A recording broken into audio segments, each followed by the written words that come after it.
It's Gauntlet time.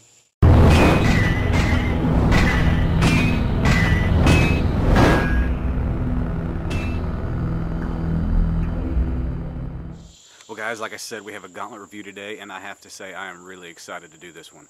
About 6 months ago, a friend of mine on YouTube, Nick from SwissArmyZippo, he debuted a knife that he designed, and I have to say, as soon as I saw that design, I was really itching to try it out. And to be quite honest, I was really hoping that eventually it would make its way through the Gauntlet so I could. Well, it has, and I am stoked to be the second Gauntlet member to actually review this knife. What am I talking about? You guys probably already know. It is a SwissArmyZippo Bushcrafter. Now, overall, it is a classic bushcraft design, modeled after like a Kephart style blade. It does have several differences, in my opinion. However, guys, I had a late night last night, and I had an even earlier morning this morning, so I'm kind of tired. Let me get a cup of coffee on, and we'll talk about this knife. Today, we're going to use my favorite way to get a feel for a knife, whipping up a bow drill set. Doing that, you have to baton, you have to slice, you have to carve. It covers everything from heavy duty to light fine duty, in my opinion. So it's a quick and easy way to get a feel for a blade and just exactly what all it can handle, what it's good at and what it's not. So let's get started.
Clean through that knot easily.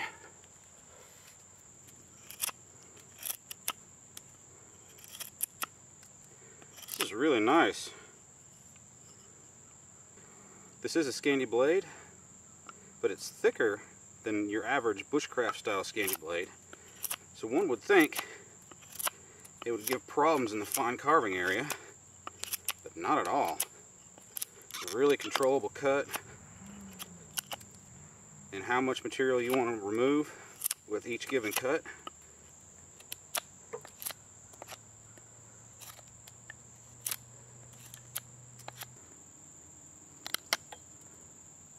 Now, preparing the spindle to hearthboard end of a spindle is one of the places that really help define a knife. Because a lot of it, unless you want to go really slow and just take little pieces at a time, it is a lot of push cutting. But at the same time, push cuts that you'd want to remain controllable, because you're wanting to cut down into the wood and then kind of roll it up, so you create this angled shelf on the end of your spindle.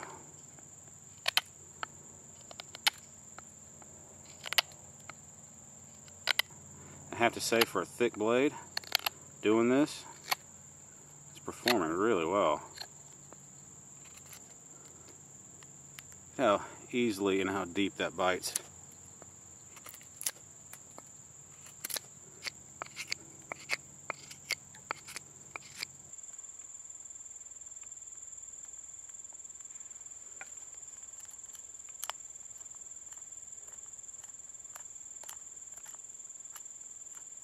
Nice thick tip digs really well.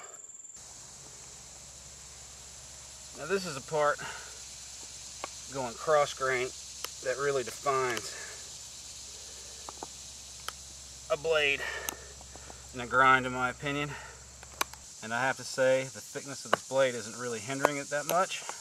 There's a little bit, you can tell there's a little bit more resistance than in your typical bushcraft style blade. but the Scandi grind is lending itself really well for getting down there and removing the material.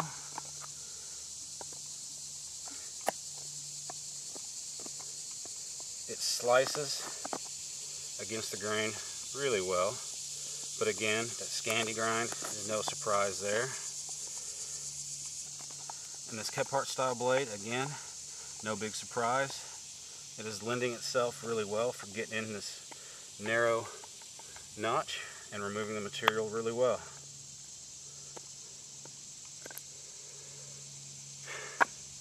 Here we go.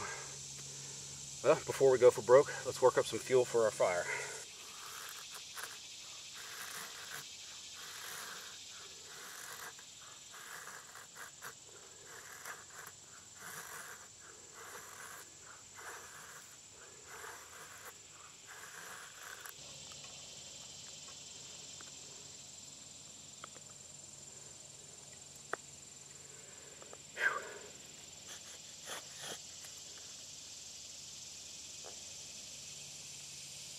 Alright, well here we go. Enjoy the squawk.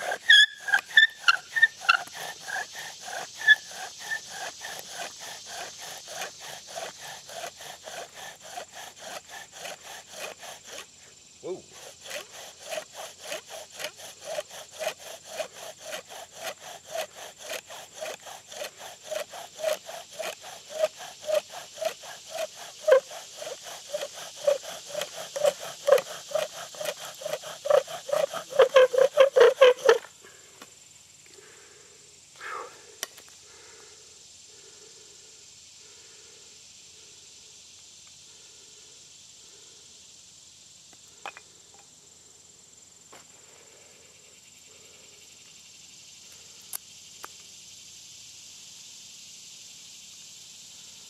Oops.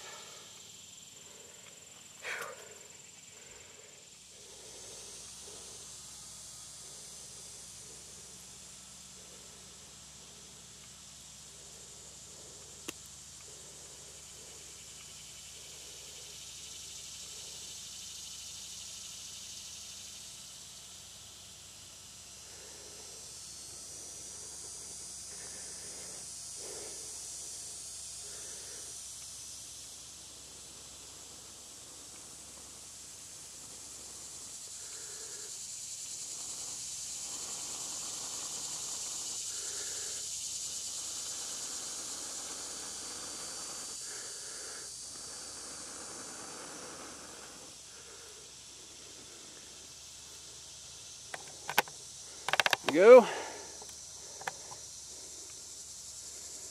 little big for my stove, but it'll probably do.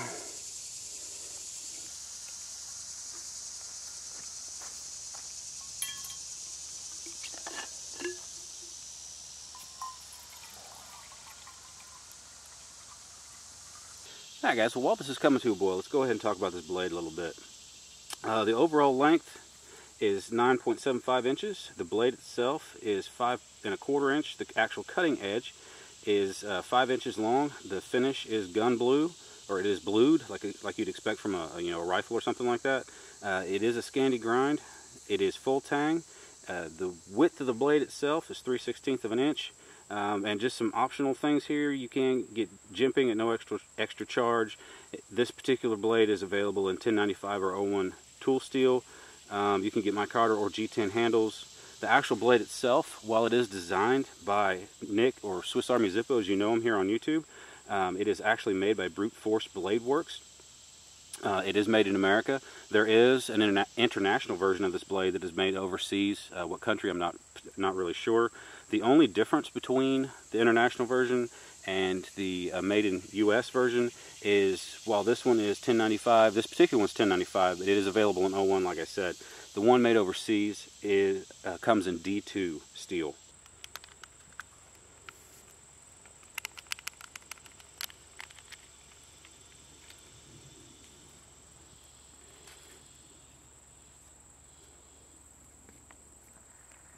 Another thing I'd like to highlight about this blade is it does come with a very aggressive 90-degree spine, which, if you guys know me, you know I like that a lot.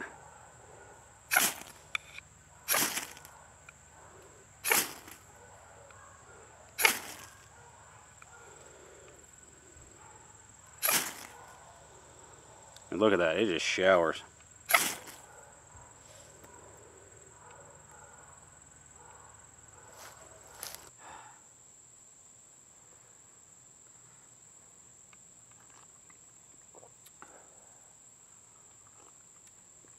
Oh yeah. Alright folks, well now that I've had a little bit of coffee, I'm feeling a little bit more human, so I feel like I can talk about this blade a bit better. Let's talk about the pros for a minute. I really like the shape, the style. I love traditional bushcraft style blades, you know, whether it be Kephart, woodlore, that sort of thing. Kepharts especially have a close place to my heart. I really like the style for what I do. It just seems to be a really good overall blade geometry and size. So yeah, that is definitely a winning aspect of this blade. I love the fact that it's a Scandi grind. It's nicely polished, so aesthetically it's very cool. It also has Nick's logo on it, as well as Brute Force Bladeworks, so you kind of have a good idea of the pedigree of this blade. It seems to be a really good size for a mixture of like a survival knife meets bushcraft blade.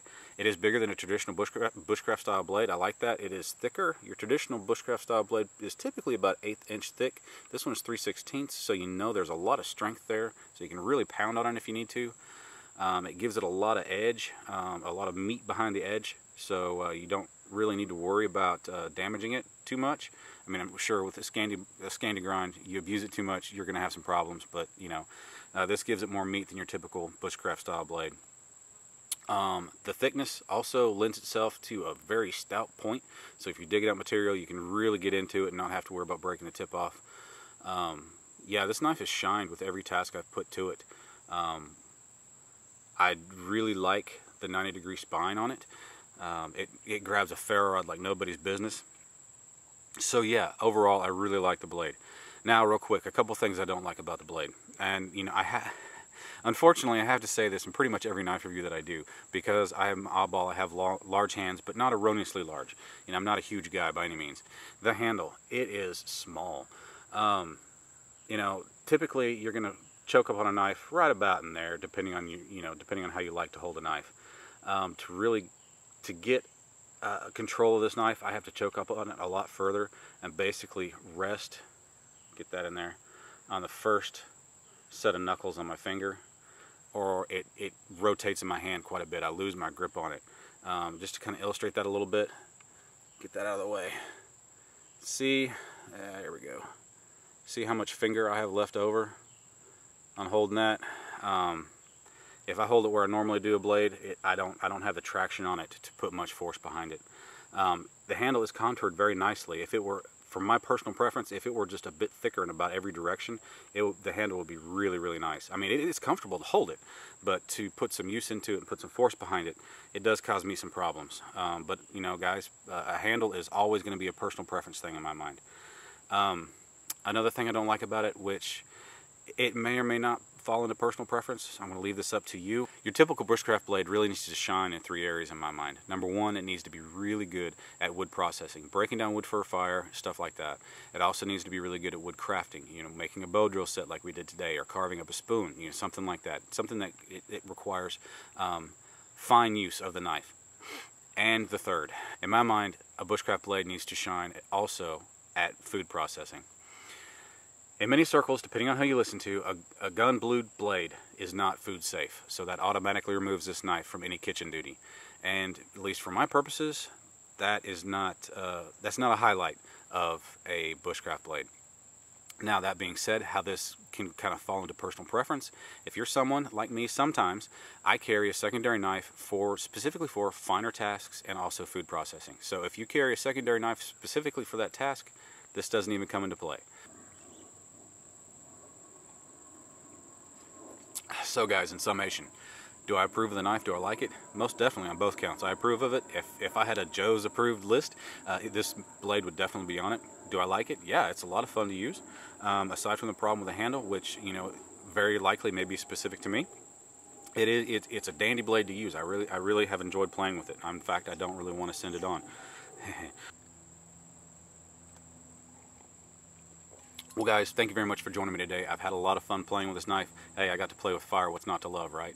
But anyway, thank you very much for joining me. I appreciate your time. Thanks for being here. And guys, if you like this video, happen to find it helpful, helped you make a decision on whether you like this blade or not, or want to buy it, please go ahead and hit that like button for me. It does help me out a lot. And as always, guys, go ahead and hit that comment section up. I appreciate the feedback.